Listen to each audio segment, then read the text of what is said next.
Hello, and thanks for joining me here on my channel. This is Stamp with Julie Baum, and I'm Julie. I'm an independent demonstrator with Stampin' Up, and the projects that I'm showing you today are the 3 things that we made at Stamp Club in November of 2024. Now, with the holidays coming up very quickly, our goal with the projects for Club was to have them be cute, but quick and easy.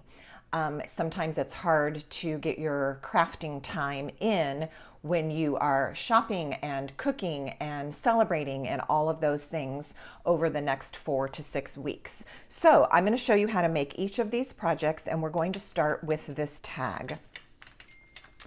All right, so when creating this tag, we used some shaded spruce cardstock and white cardstock and a little tiny scrap of Daffodil Delight, the yellow, all right? And you can also see that there's some dry embossing here with an embossing folder. So let's go through the steps. Now, there was a variation and everybody got to decide which one they wanted to do. So this one with the words or this one without. So clearly, you'll be able to understand how to do it without the words. You just don't stamp the words. Let's go through the steps needed if you do want your tag to have the words on it. So the first thing that I need to do is some die cutting. So we're going to get that prepared. I have my platform and my pieces. Let me get a bottom acrylic plate. Sometimes I use this other optional one, but I will use our Stampin' Up! Acrylic plate today. All right, so I've got my 3 plate, and I'm going to do a couple of die cuts at the same time. So to make that tag shape, I'm using this and my piece of white cardstock. And then I also need a tree that is die cut. This is kind of large, and because I want to do my die cuts at the same time, I'm just going to trim it down so I could fit more on here at once. All right, so there's my tag. Here's for the tree, which also is a little bit large since we're doing multiples. And my yellow scrap for my star. All right, so there are our pieces that we're going to die cut to begin with. I'm going to put the top plate. Now I need to grab my Stampin' Cut and Emboss machine and get it here in view so that we can do our die cutting. All right, now none of these shapes is lined up over a stamped image. So even if it was to slide a teeny bit, it's not going to hurt anything. So I did not tape any of my dies down. It wasn't important in this instance. So I'm going to go ahead and do my die cutting.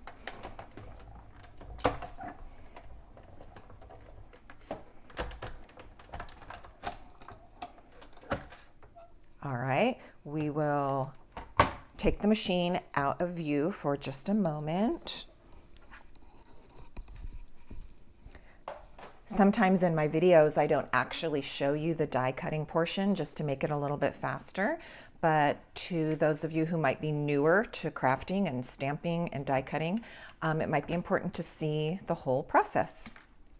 All right, so I'm taking apart my layers now, and you can see that I now have my die cuts. So there's the cute little white tag and our tree and that cute little yellow star.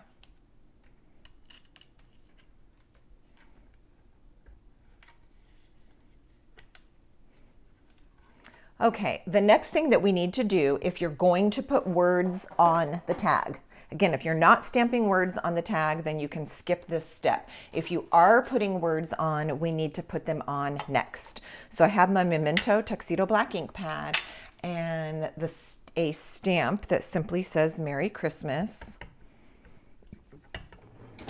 And I am going to stamp it on a scrap. I'll pull in that white scrap that we just cut out of just to kind of test my ink pad, test my pressure.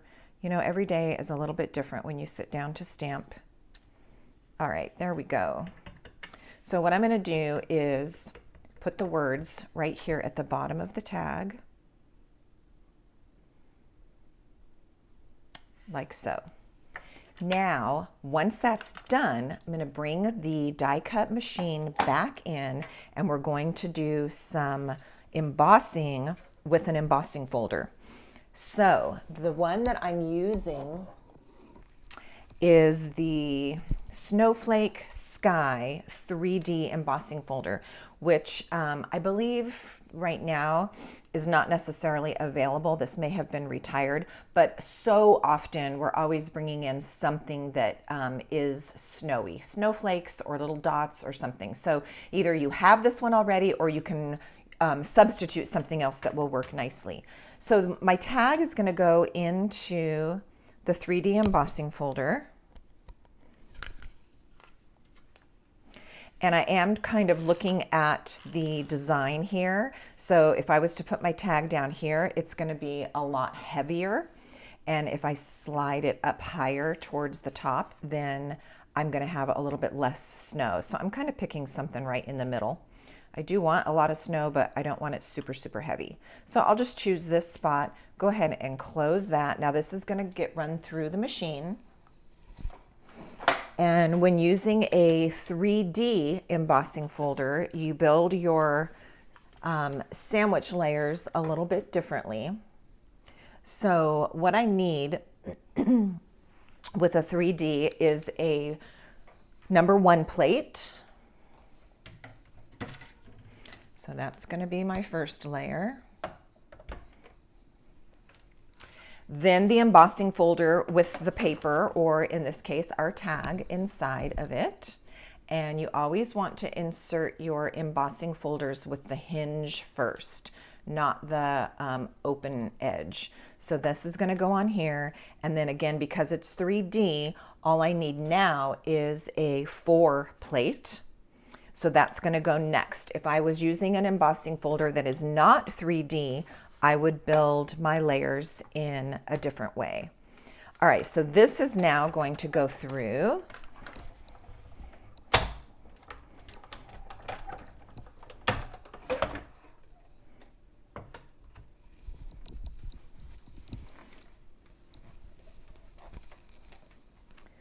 And we can take apart our layers and see how super cute all of that white snow and snowflake embossing is there on the tag. All right, here is one to show you what it would be if we did not add the words. And this one you can see is a little bit heavier on the snow. All right, so there's your 2 versions. Okay, then what we did is we glued the tree on. Okay, nothing fancy there. So it's going to go down way down here by the words, so that I don't impede that hole that is made for the twine that we're going to add. So let's get this glued on. We also need to put that star at the top of the tree. So I want to make sure I have room for that.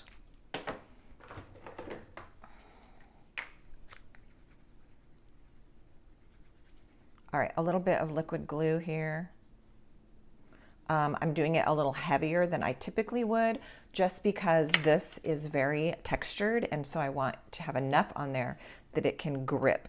You could also definitely use your tear and tape to put the tree on, and that would be a great idea. All right, so once the tree is in place, we can go ahead and add the star.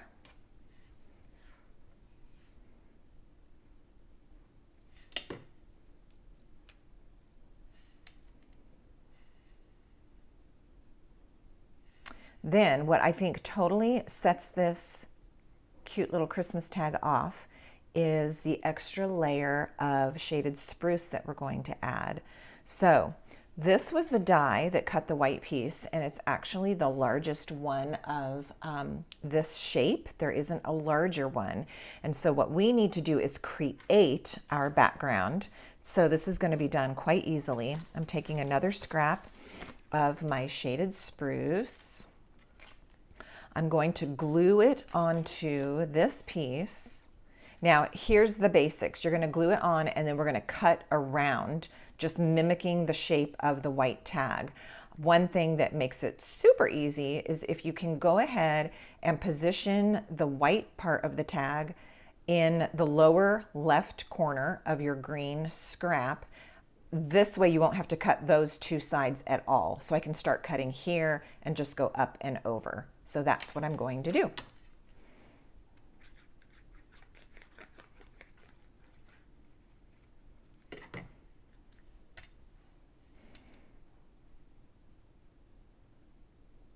Saves us a little bit of time and a little bit of effort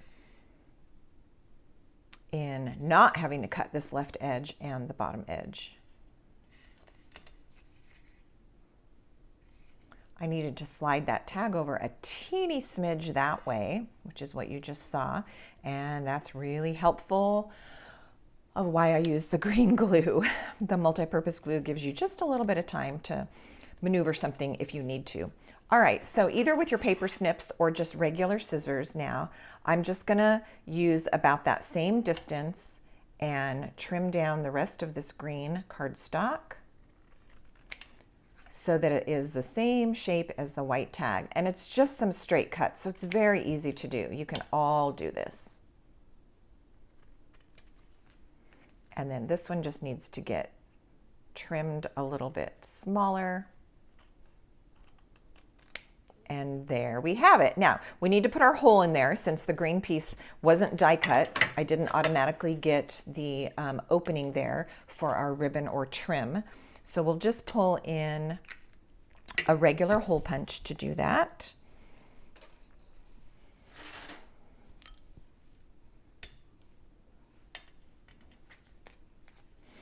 And then you can find perhaps in your stash of trims and ribbon or baker's twine, something that will work. Now you could use linen thread, that would look great. You could use just plain white baker's twine. I happened to have some of this green and white twine, so that's what we used. And I have a piece here that is almost 10 inches long. So that's going to give us plenty. What I'm going to do is bring the two cut ends together, and I'm going to take that looped end and thread it from the back to the front.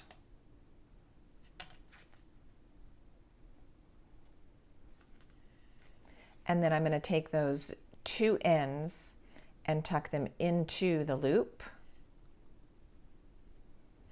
and pull so that it's nice and snug. And there we have plenty of length here so that you can tie it to a gift bag or to the top of a package. And then of course, if you want to write to and from, or you could do a stamp that says to and from, and then put the information here on the back. So there's our tag. Let me bring in the one without the words as well. We've got a couple of rhinestones on here, so let's add our rhinestone bling to just finish it off. I chose to use small ones on here, but there are no rules when it comes to you adding bling wherever you like it and whatever size jewels.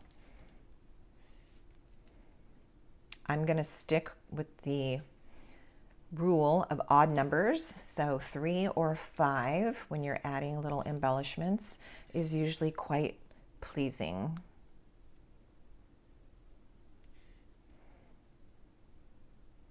And I'm also trying to avoid putting them right on top of the snow dots. That one was sticky to my finger. There we go. All right, and there we have our tag, either with the words or without. Super fast and easy, and you could make a bunch of these tags and use them or give them as gifts. What a cute idea that would be. All right, let's move on to the second of our 3 projects. And we'll go ahead and do the card next. Here's the completed card.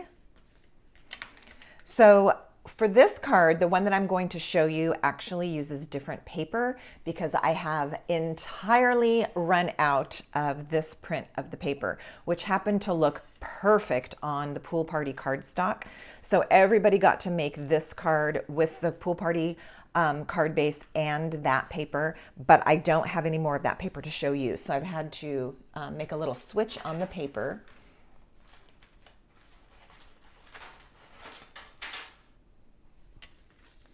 But you'll be able to see the steps, and it still looks good. It doesn't look as great as this one, but you'll get to see the steps and how we made the card, all right? And that's what's most important. So I've got a bunch of parts here. All right, my card base is Pool Party, and it is a standard size start to begin with. So that is 8.5 by 5.5, but don't go scoring it down the middle. So I've made a score at 3 inches and at 7.25 inches. That's the part that gets folded. Oh, here's another completed one. That's the part that gets folded to create our card base. So I'll use my bone folder and reinforce those creases and therefore those folds that I need. This is a cute fun fold card, but very, very easy. Nothing hard about this, just those 2 score marks and make your folds. There you have it. All right, now we're gonna glue on our papers. So I have my substitute paper that I'm using for this card, which is this one. Still has a little bit of that pool party in the background in the snow. This piece is going to get glued here. And then I picked a paper that looks good with these reindeer for the purpose of my demonstration for you today. And then I'll bring back in the completed card that actually has my first choice of the papers for this card. But that's cute, the little deer. Now, because of the lights and the other colors, the reds and the greens, I chose this pattern of paper that has the packages on it. And on the other one, let's go back to that original one, we used the Jingle Bell paper, which was really, really cute. This paper, gone. I mean, I literally have teeny, teeny little scraps of a lot of this paper from this packet of Reindeer Days because it has been used so much since I got it. All right, so we're gonna put our smaller strip, and I will put all of the dimensions of these pieces of paper and so forth in the description box below this video.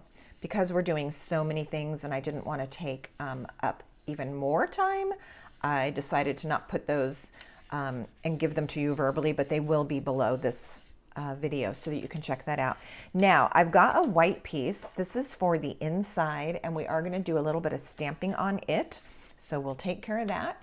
And then we're also going to do some stamping and die cutting with these scraps. So on this white piece that's going on the inside of my card, I'm going to take this cute tree stamp and a garden green ink pad and just put a tree in the bottom corner of this. I do want to stamp a practice tree. You might not always do that at home. I like to encourage my stamping students to do that. Again, sometimes your pressure is just different on a certain day. Sometimes your ink pad might have some dry spots where one part of the ink pad is inkier or wetter than another. So it just is worth taking one extra moment to run a practice stamp or two and check out the situation before you go and put it on your project piece. All right, there's my tree on my white cardstock. Then I'm taking these adorable little, I'm going to call them snowflakes because we're using them as snow, but they could certainly be confetti or stars or sparkle. And with the Pool Party ink, just adding a couple of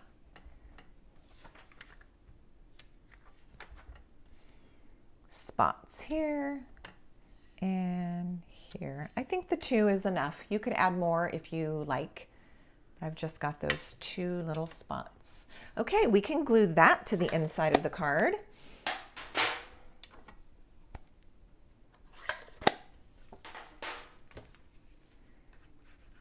Then we'll do our stamping and die cutting for the words.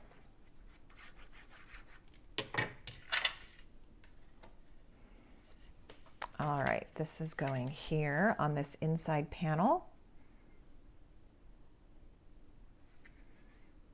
I will tell you, if you use Julie's layering templates, this white one is a template number 2. All right, there we have it. Now we need to do the front. So I simply am going to do some stamping on here, and then each of these pieces are going to get die cut. This with this smaller rounded rectangle, and then we need a red rounded rectangle, and that'll just barely fit on that. So we'll run those through the Stampin' Cut and Emboss machine in just a moment. Let's do our stamping on here, and I want to use pecan pie for this. Those reindeer have pecan pie coloring, and so that's how I chose this ink pad. I know that it'll coordinate and look nice.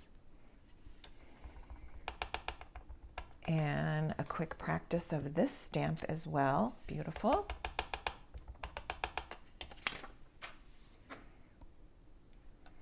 This would have been easy enough to do if I wanted to die cut this shape out first. Then I could have just stamped in the center of it. But sometimes it's best to do your stamping before you punch or die cut. And so in following that statement, I went ahead and did my stamping first. All right, I need to make a space so that I can pull in the Stampin' Cut and Emboss machine. Once again, this time I will be doing my layers with plate number 1,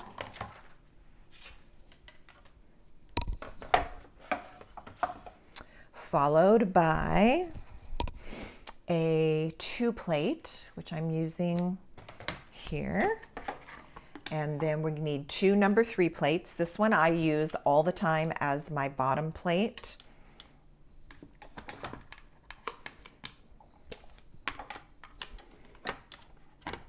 And then I need a second plate number 3, and this is the one that I use as my top plate. So let's put our stamped piece in, and I'll go ahead and get rid of some of that excess. And we're going to do the red at the same time. Okay, I'm going to give you a little hint here as well. Number 1, I'm going to tape this in place because I don't want it to slip and then be crooked. I want it lined up very straight and nice around my words. This one I will not need to tape into place. All right, so I'm going to center the words right inside that die, and I am using some artist tape. You have lots of options when it comes to taping your dies down. This is a low tack artist tape. You can also use washi tape. You can use Post-it tape. You can use a small Post-it. I mean, there's just so many different ways out there that people tape their dies down. The thing I want to tell you is if you're ever using some of those larger dies, this one not so much, but maybe even back to this one that we used, when you have a long straight edge like this that's going to go through the rollers, sometimes it gets really hard to crank and put through the machine, and then it makes a terrible clunking sound. You feel like you're breaking it. You're not, but it does make a clunking sound. Well, one way to avoid that is when you're ready to run your die through, just put it at a little bit of an angle. Think of when you drive your car over like a dip or down off of a driveway that has quite a low area, and you ease your car at an angle, it's the same idea. By putting your die a little bit at an angle, it's going to ease it into the rollers instead of making it go over that big, wide, straight area. So since I'm talking about it, I'm going to go ahead and angle this one in the manner that I'm talking about, as opposed to having it go straight under like this. This size die is not usually necessary, but because I was talking about it, we'll do it this time. All right, then my cover plate goes next. And I can run this through. You can see that second one, even with that small size, the second one went through much smoother than the first one without so much clunking. All right, I'm getting my workout today, moving that machine on and off my desk for you.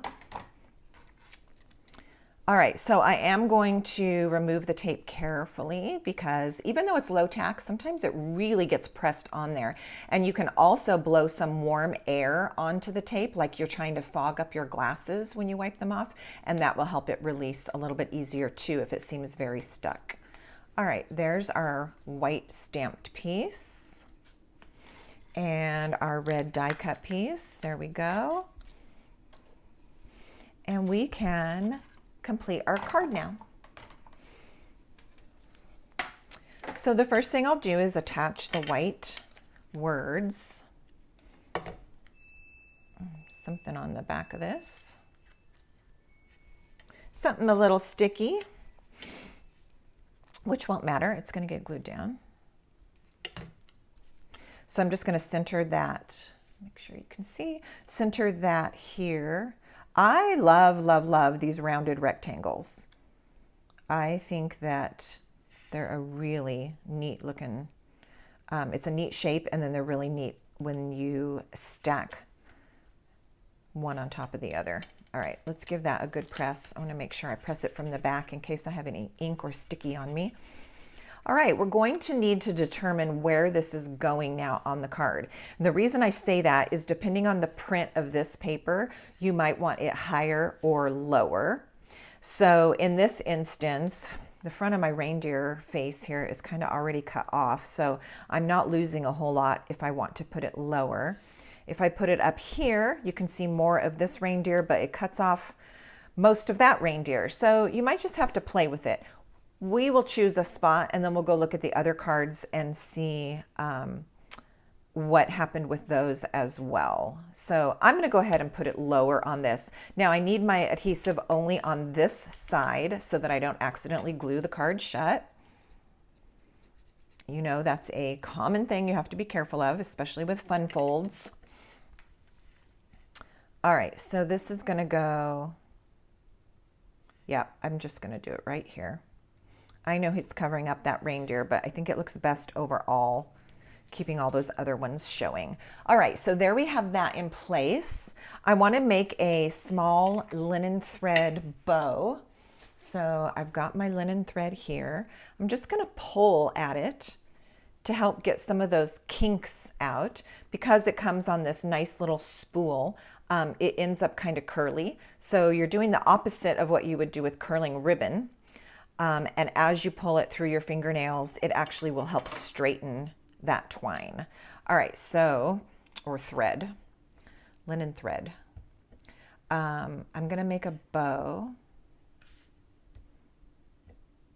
We'll see if I can do it in one try with these kind of long nails that I'm sporting lately. There we go. All right, so I'm just going to adjust my loops. I'm going to tighten it up first. Adjust my loops, and then we can trim the tails. All right, there's our nice linen thread bow. All right, let me get that twine put out of the way. Also get my snips because I am going to want to trim these tails quite a bit. Like so. All right, we're going to attach that linen thread bow with a glue dot. I will often, and you've seen other demonstrators do this, take my ribbon or my twine and stick it right to the dot on the roll and then pull it off. When using the linen thread, I feel like it's just too delicate to do that. It's really hard to stick it on there and then pull it off of the backing paper without ruining the shape of your bow. So in this instance, I will use my Take Your Pick tool to pull up that little glue dot. I'm actually kind of balling it up as I go. And then it's going to, I'm even going to make it into a smaller ball. And then it's going to go right here in the corner of my tag. And now I can take the middle knotted part of my bow and press it right down into that glue dot. Like so. To me, that's just a little bit easier because of how delicate the linen thread is. If it was a piece of ribbon, I would do the other method. All right, and then I wanted to reach for something to give it a little bit of sparkle. And so I used the adhesive backed sequins trio. There were a lot of good options for the embellishments on this card. But I kind of liked this dark green.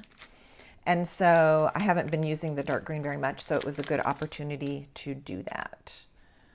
All right, so I just added one here. And again, when it comes to embellishments, you can decide if you need more, if you need fewer, if you want them at all. All right, there's my little bit of sequin bling. Okay, let's bring in the other two cards with the main paper that I recommend, because this is what we used in club. That was this pool party paper with the reindeers and the jingle bells. And you can see this is a great example of how to determine the placement of these words.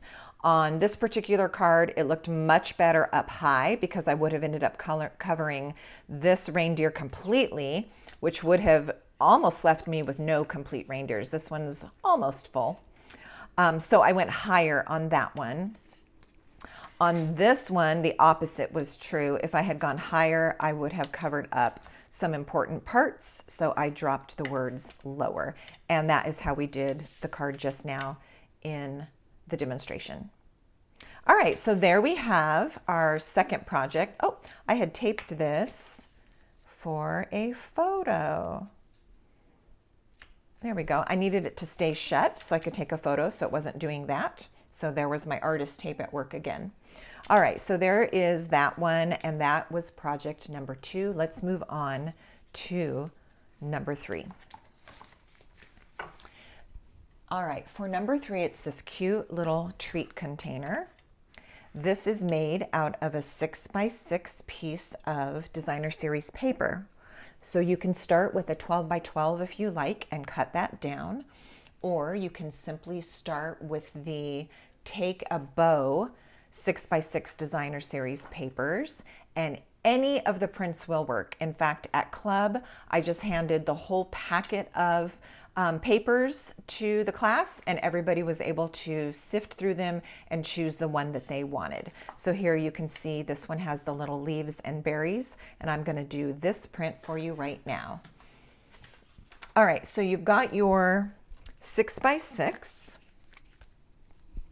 You'll be needing to make some score lines, so you want to grab your paper trimmer with the scoring blade, or if I'm doing a lot of scoring, I really prefer the Simply Scored scoring tool. So that's what I'm going to show you in this demonstration.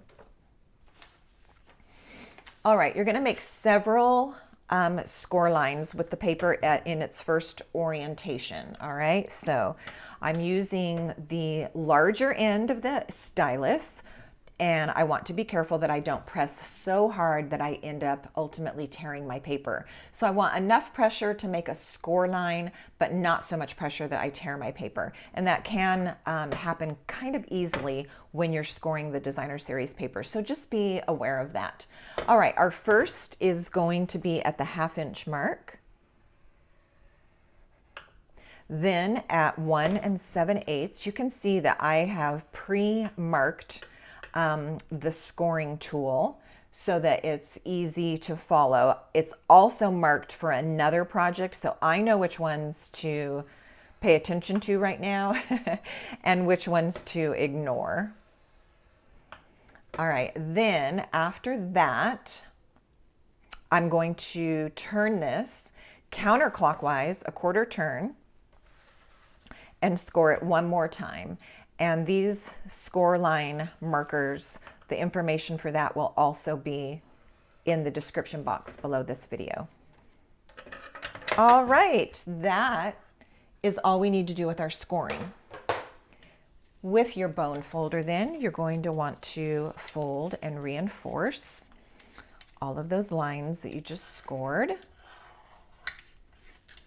So we've got a couple going this direction.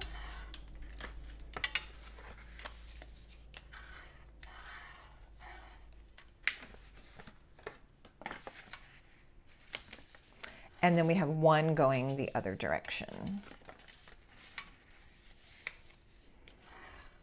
Okay, next we're going to do a little bit of cutting.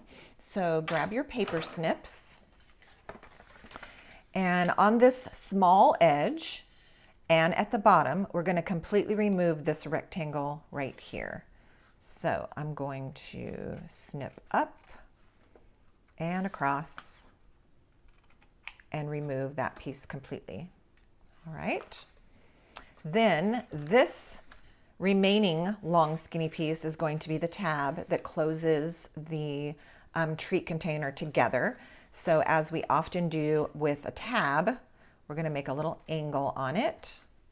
And all this does is helps remove a little bit of the bulk when we go to put our project together. So it's very often we will make tabs and wedges when you're making a box or a little treat container of some sort or a pocket.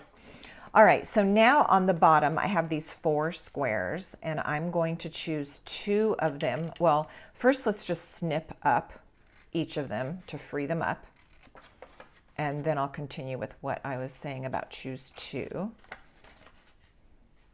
All right, so each of those has now been cut on the line. So I have 4 little flaps. I'm going to choose 2 and I'm gonna alternate. So I'm going to not do anything to that square and not do anything to that square. The remaining 2, I'm gonna go ahead and take that little wedge out, again, removing a teeny bit of bulk once we put the bottom of the project together. I typically don't like doing this angle like I just did. So I'll show you what I will normally do. I'll normally angle up towards the corner because this is easy for me to see what I'm doing when I'm cutting towards the right. And then I'll just flip this over. So now again, I'm cutting towards the right. Does that make sense? All right, so this is what you have at that point. You have your piece of designer series paper. You've got your tab with the little wedges taken out. You have a wedged bottom flap, a straight one, a wedged one, and a straight one. Now we're just going to put it together. A very easy way to do it is to add your adhesive here and simply fold and close this over just like that. It meets up perfectly. So we could use our liquid glue here or tear and tape. I usually use tear and tape, but for this purpose, I'm just going to grab my glue since it's right here. I might regret this. The reason I like the tear and tape is you don't have to wait for it to dry, which I am going to have to wait just for a moment for this to grab on and dry. Okay, so that is now sealed. Then for the bottom of the little treat container, what I'm going to do is fold the 2 that are wedged down first. And then here you can see we took out some of that extra bulk. So my last two flaps are going to fold down nice and neatly. All right, so these two go down, this one's going to go down, and my last one. Really all you need is adhesive on the last tab because that's the one that's going to hold it shut. So that's what I'm going to do. In this case, I will go grab my tear and tape.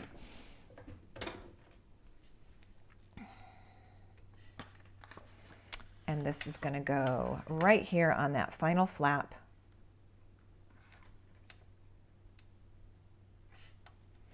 And I'll tell you what I'm going to do. I'm going to actually do 2 layers or 2 strips of this. I can see about how long I need it now. Since it's the only tab that's going to get any adhesive, I'm going to go ahead and put 2 on there just for a little reinforcement. Okay, those are down. I can use the Take Your Pick tool to help me remove the backing. And when you do that, it seems to be easier to come in from the side instead of trying to pick it up on an end. So you can see that I come in here and it pops it up.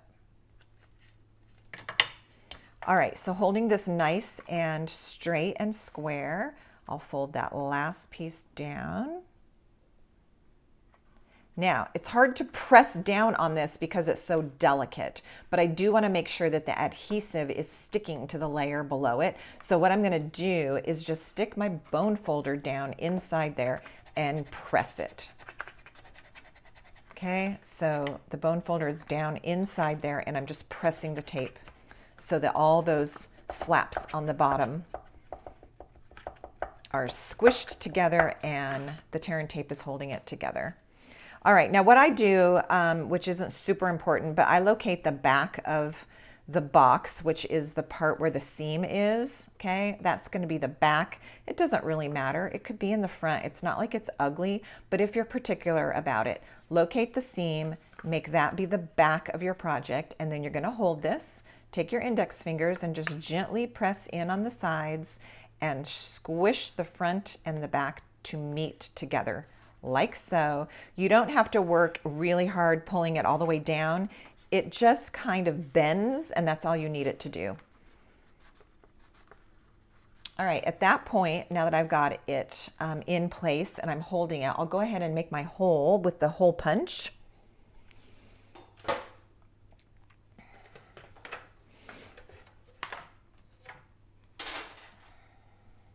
That's going to be so that we can tie it shut with our ribbon. And then we need to do our teeny bit of stamping. So let's do that next. The first thing I'm going to do is grab a white scrap. This one will work. And I'm also going to need a red scrap. All right, for this, let me find my red ink pad. I think we need real red because that's the color that's represented in the paper we chose. And I have a stamp that says Love and Joy.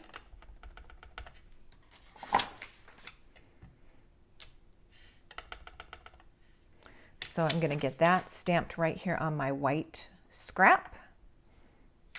Then we're going to do some punching. I am so very sad that our double oval punch retired and is not available for purchase, but I'm sure that you either bought this when it was still available, or perhaps you have a different oval punch, or even some dies that will work. So I'm going to use the plain oval for the words that I just stamped. Get that lined up and squared away. And then I'm going to use the scalloped oval at the top with the red piece. A little bit bigger piece would have been easier to handle. There we go. I think we got it. Oh, see, I missed it a little bit because I wasn't able to line it up. Let me see if I have another red scrap. Okay, so this is good. I don't, but I have that shaded spruce right here.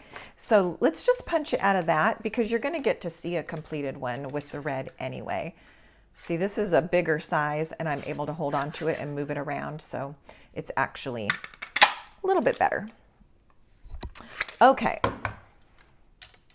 Okay, red one, you did not work so well, so we're going to get rid of you and get rid of that little scrap. All right, your white stamped piece can now get attached to your scalloped and punched oval. This is fun. This way you can see a different option, a variation of the one that we made at Stamp Club. All right, and then this is going to get attached to our project. Now, I'm going to go ahead and put my ribbon in here and tie it so it stays shut. Obviously, if you're going to put some little shredded paper and some treats inside here, you're going to not want to tie up the top of it, especially if you're going to tie a knot, and then make it difficult to take apart to fill it. So if you are going to use this and put your treats in it, don't add your ribbon until you have filled your treat container. Okay, but for the purpose of the demonstration, I'm going to go ahead and cut my ribbon, put it through, and tie it. I'll probably just do a knot. I don't even think I'll mess with a bow. Let's see what we did on the club one. Yep, it's just a knot. So this is real red ribbon. Because I'm tying a knot, this was actually quite a long piece. I did not need it this long. So I just whacked off over 10 inches. You can get by with a lot less if you're just tying a knot. This would be enough to tie a bow probably. All right, I'm going to straighten it out, straighten the ribbon out, and go ahead and tie the first part of my knot.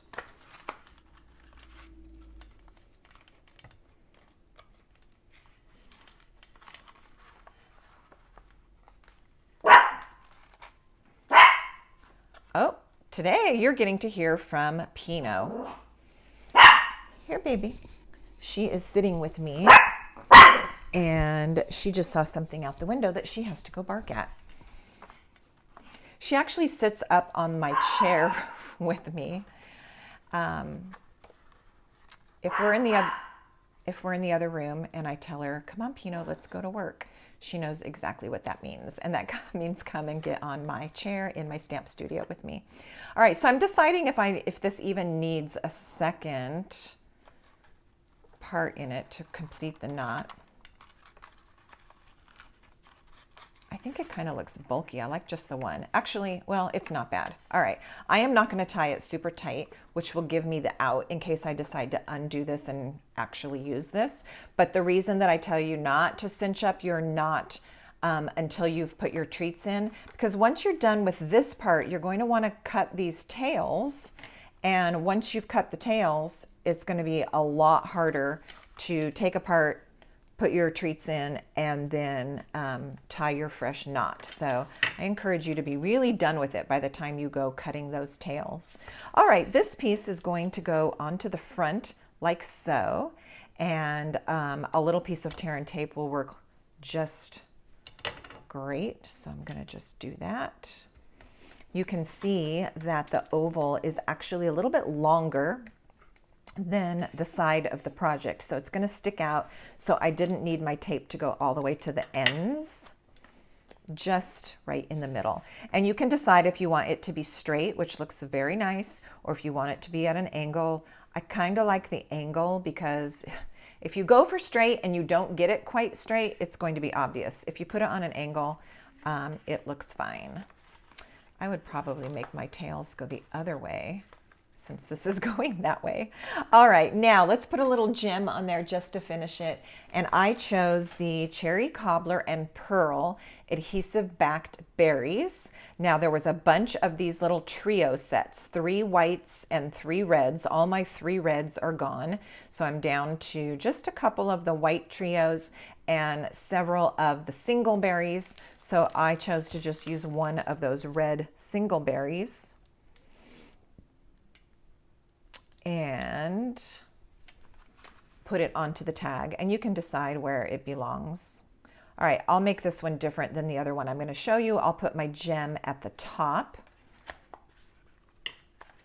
and then you can see the variations.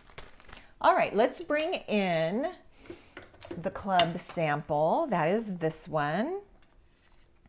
As you can see, any of the papers that you choose from the Take a Bow 6x6 Designer Series paper are going to be perfect and adorable. So you could make a bunch of these and they won't be identical because of choosing the different papers, but they still go together and they look nice even if they were all on a table or a display together.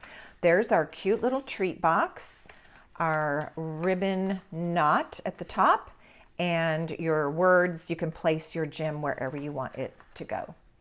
And that was project 3 from Stamp Club this November. I'll bring all 3 of those back in for one final look. I've scattered everything all around me as I've been stamping, so let me find. I'm going to bring in the club card, not the one that I made for you, because I want to show you what the projects were that we actually made, and that was this one. And then we need the tag. Where's my tag? Here's one.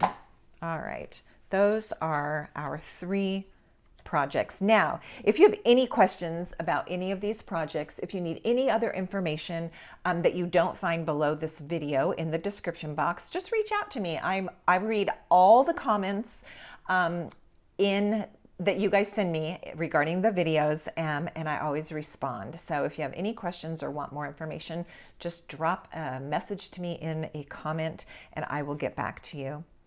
I will see you, if not in another video before Saturday. I will see you soon, but otherwise I'll see you Saturday at my Simply Saturday series every Saturday morning at 6 a.m. Until then, happy stamping.